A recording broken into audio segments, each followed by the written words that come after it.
Now, week 2, sort of ish. I had a holiday. We'll talk about that at another time. But week 2 on Folksy, where I plan to find out what SEO there is for Folksy. If you missed why I'm experimenting with other platforms, click here somewhere. Folksy, like Etsy, does have some articles on SEO. Lots of those articles, though, do seem directed to Google SEO, which is nice to know, but really, not many listings are going to rank front page on Google. Not for Etsy, not for Folksy, unless you have very, very niche items. I guess Folksy is really hoping to bring in new buyers from Google, which makes sense. But digging into the Folksy specific things, the search facility on Folksy takes into account tags, titles, descriptions, category, and subcategory. So that's pretty similar to Etsy. The biggest difference there is Folksy lets you have 15 tags of any length, so long as the combined length of all your tags is under their limit. It's kind of a bit like YouTube that way. And it looks like Folksy can combine tags, but it's not so good for Google. It works well in Folksy search, so words in different keywords can be combined for your item to show up in search. And also you can create what they call tag pages, which are shareable links. The Folksy search experience for a buyer is interesting in that it starts showing results as soon as you start typing, so you never really hit enter. And it seems to combine tags and give best ideas. So for more niche searches, only partially relevant items will show up. And apparently tags help Folksy show similar items if something has sold out. So it's a good idea to make similar items to your best-selling listings. Plurals and singular are actually considered different.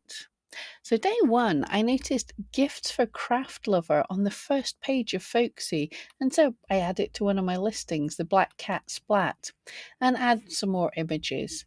I relisted 2 of my listings because it does seem that Folksy likes recency, and they did show up in the newest on Folksy on the homepage, only for less than a minute though, so renewing all the time is not the best strategy, but the upgrade does suggest it gives you the chance to renew all of your listings once a day, so I'm going to look into that. Google Shopping ads are actually free on Folksy, unlike on Etsy where we pay. But I've not actually seen any Google Shopping ads for Folksy yet, even when I go for some pretty niche keywords. Day 2, I noticed the front page of Folksy has a gift ideas section and a theme of the day. And your shop dashboard has a theme of the day calendar, so it gives you an idea of some of the potential tags or type of items you might want to put up in advance to hopefully get caught for that theme of the day. Day 3, I see Folksy staff have added some of my listings to actually some of their gift guides. And I don't actually have these exact tags in my listings, so it seems Folksy staff are finding them and just adding them where applicable once your shop's been open a little while and your items are hopefully showing up somewhere. Day 4, I notice on the homepage of Folksy there are some ideas of the top sellers on the platform. Sadly, the very top seller, or the current very top seller, has less than 2,000 sales, so Folksy is not really a high volume platform. But the ticket price is high, so the seller's likely made several £100,000. So that's not too bad. Most of the top sellers do seem to be art and jewellery and properly handmade. Day 5, I don't expect my listings to show on Google, but in Google Images, Folksy listings are showing up, so this is a good sign. And day 6, I'm finally getting some views from search.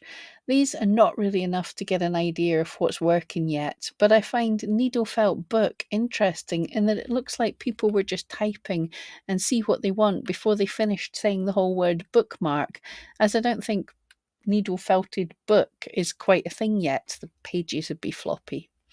So day 7, my conclusions here. It seems best practices for SEO are fairly good practices for SEO on Folksy. The search engine is taking into account everything, but recency does perhaps factor a little more.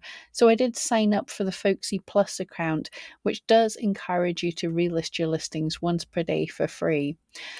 SEO takes time and it's a little harder as there's no tools to show me what people on Folksy are searching for, so this is going to have to be trial and error. I'm using the keywords that seem to work well for me on Etsy. In future, I'll try and add some keywords that seem relevant on Google image searches. For instance, the options I see along the top of the screen, to hopefully bring some traffic from Google, as well as adding some tags related to the upcoming themes of the day and gift guides. SEO does in general take time, and I fear that Folksy is more quiet than Etsy. Although when featured I did make a sale, it's very much unlikely it'll be the kind of site that you'll get thousands of sales a day with. But the people on Folksy are very much looking for handmade items, not print on demand, not mass produced. It does have the feel of the old Etsy, and when people hark back to the day, they forget that the old Etsy was actually much smaller and pretty much crafters selling to crafters. And that's no bad thing. I'll continue to play around with Folksy and I'll share when I find anything new. If you're interested in why I decided to start trying to sell on Folksy, check out here. And we're getting close to 20,000 subscribers, so if you're interested in more, hit subscribe.